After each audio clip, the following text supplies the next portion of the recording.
To this review of the Roll Road Emma 2.0. We bought this bike about 2.5 weeks ago. We're hitting 100 miles today, and this is my honest review of this bike. It's been wonderful. Our family bike is this modified Radwagon 4 Longtail that Maya, who's the camera lady right now. You want to say hi, Maya? Hi. This is where Maya sits, and we have thousands of miles on this bike. And my son's original bike was this Rad Rover Plus. A great bike, totally different. Maya, could you bring the camera back over here? Totally different style.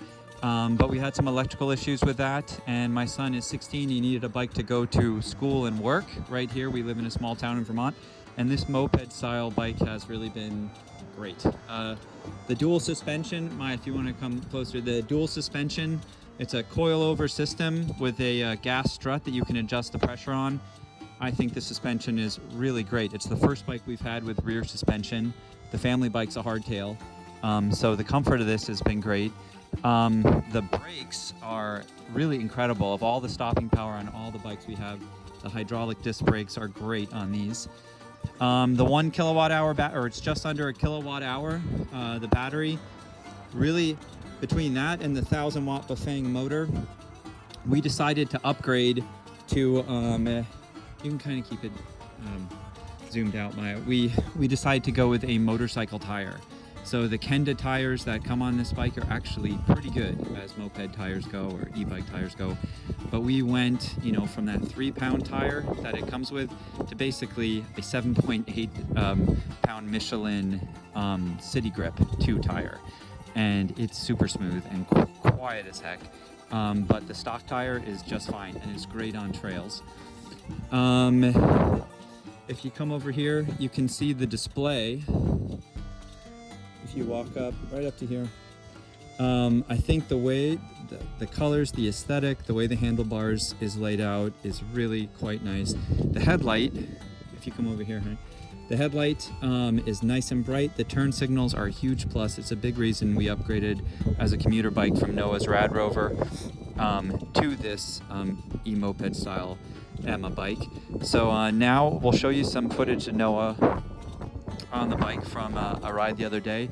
Our top speed has been around 30, 31 miles an hour, but it'll push you 32, 33, up to I think like 34 or 5 miles an hour if you have a slight grade and maybe a tailwind, but it's plenty fast.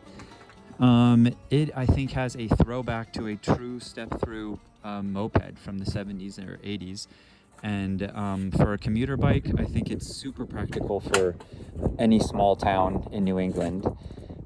So this has really been a great bike for the family and a true vehicle. And so in conclusion, I really think this could be a great bike for anyone. I'd imagine, say 5'6". My son is 5'6", and he's just fine on this bike.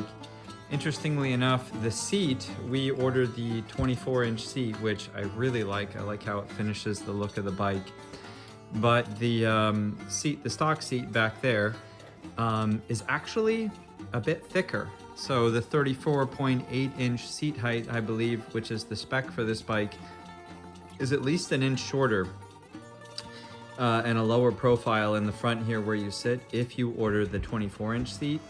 My son typically uses a backpack, so the rack in the back wasn't really necessary, although I love that idea. But yeah, this is a big thumbs up for us.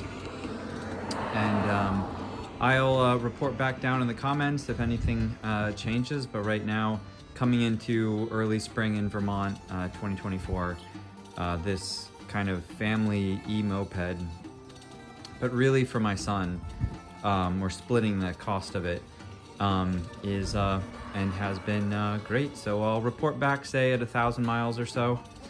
And but good job on Emma 2.0.